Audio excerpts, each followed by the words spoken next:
Hey everybody, welcome back. It's Enigmatic Entertainment back again with another video, and guess what? I did the unboxing video. I did a video for the UI, the user interface, and now this is going to be a review for the PlayStation 5 console as a whole. I've had it since launch day in the United States, so it's been almost 2 full weeks now. I've, done a few things, and, I'm going to give my top 5 pros and cons for the console so far.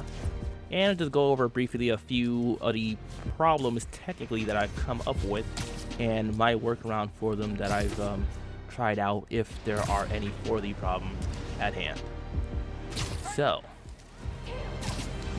pro number 1 is definitely the fact that it is quiet. It is so much quieter than the PS4 and PS4 Pro.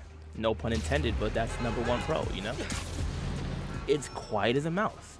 It might make a sound every so often, like when a disc is in it and it's loading. I don't know if it does that for the digital version because I only have the physical version of the console. And that might be 5 seconds or less. And then it's right back to being so quiet. I hope that doesn't change, honestly, because I love it. It makes streaming, recording, being on the phone so much easier. You can't even hear it right now, can you? And I'm actually playing. My PlayStation 5 is on right now. This is not even, no noise. I love it. What else is there to say about it? That's very important. The PlayStation 4 is very irritating with that noise that they nicknamed the jet engine. You know what I mean?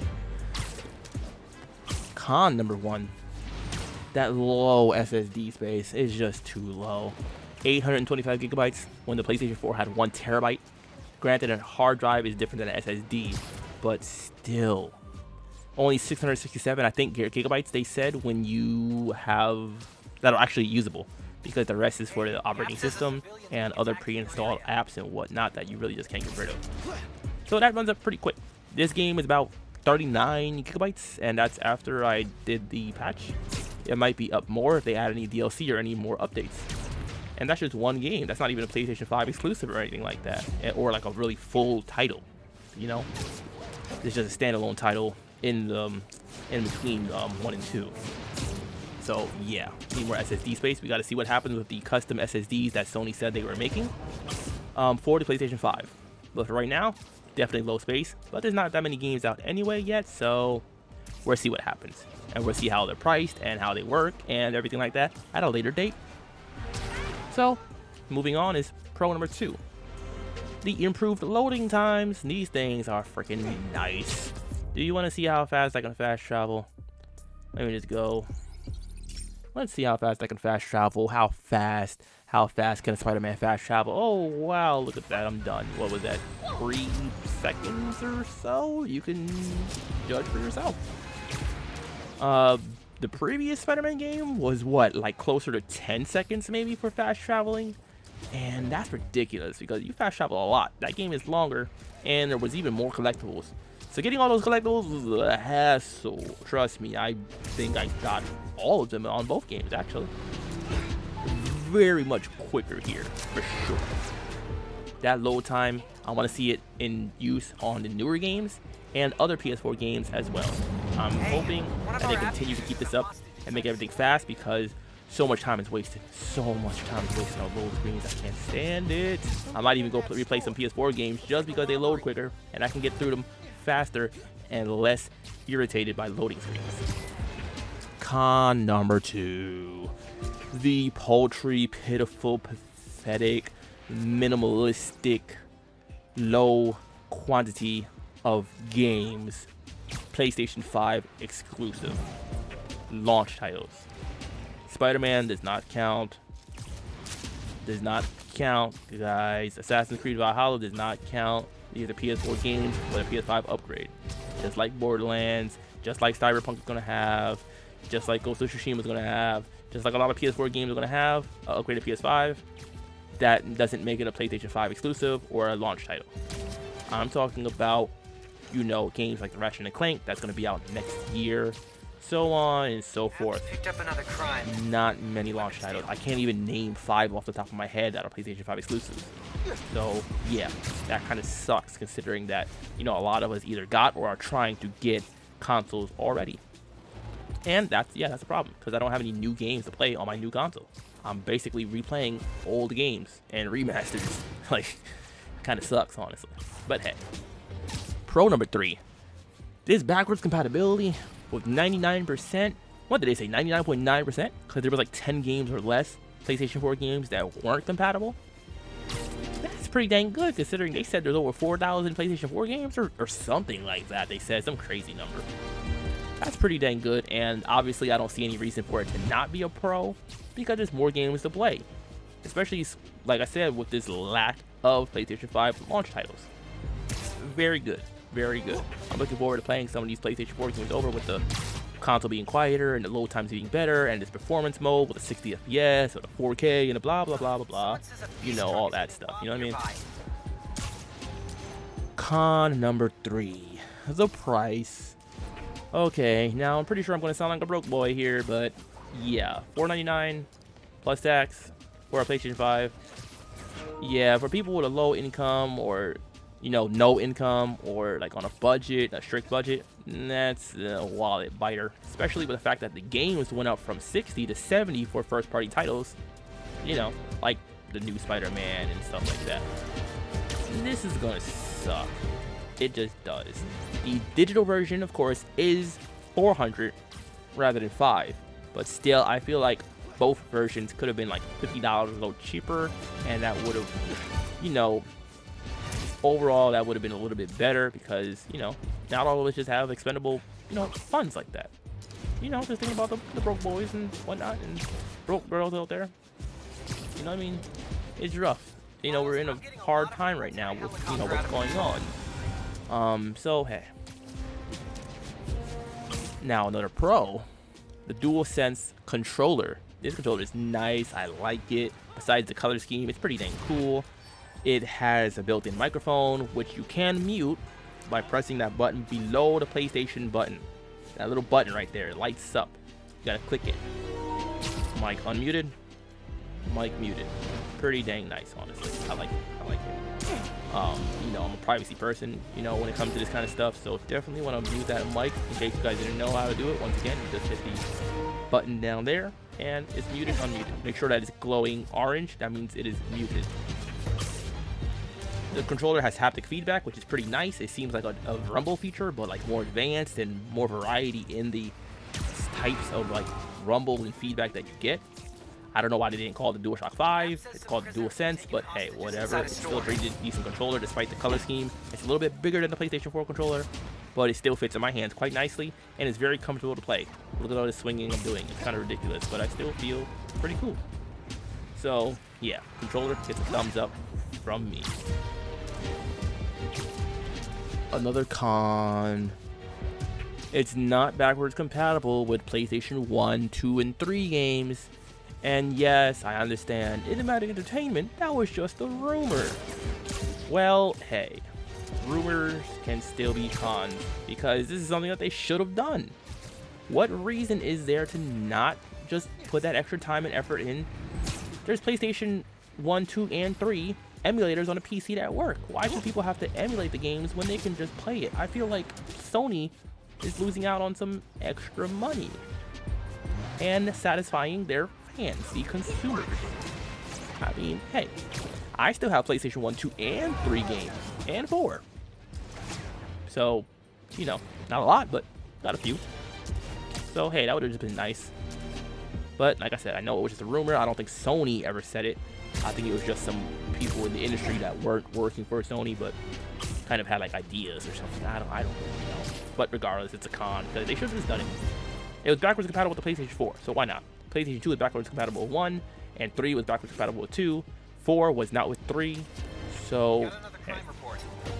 Now, another pro is this user interface, the UI. I went over this in a previous video dedicated just to the UI, so I'm not going to go over that again here, but that is another pro.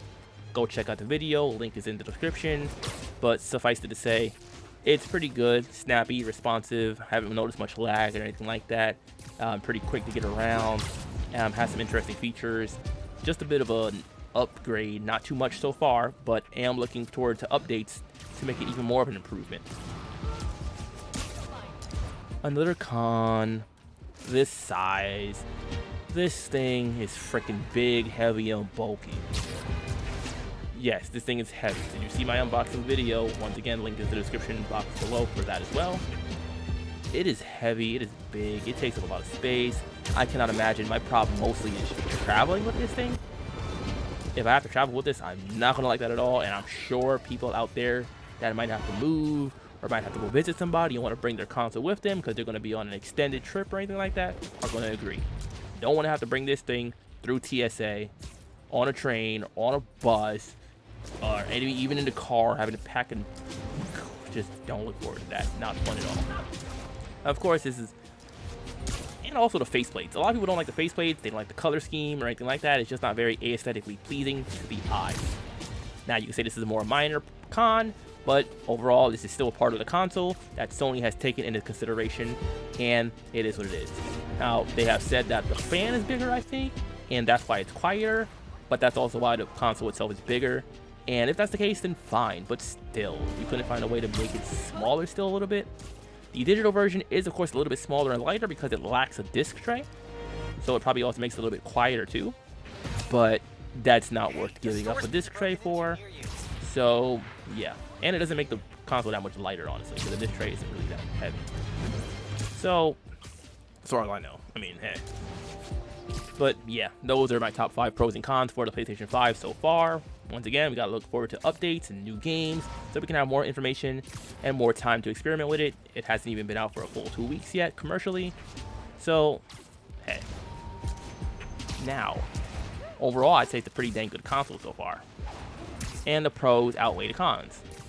But I do have to go over some of the technical issues that people have been having and the ones I've experienced myself. So, 1, I have heard about the Spider-Man Miles Morales problem. I have not experienced it myself, I believe. I found out about that, and I just started closing out the game completely before putting my game console in the rest mode, and that seemed to avoid the issue. So that's what I recommend to people. If that problem is still happening, try that instead. They did patch the console and patch the game, so maybe they fixed it, maybe they didn't yet. I don't know. I don't really want to find out, you know what I mean?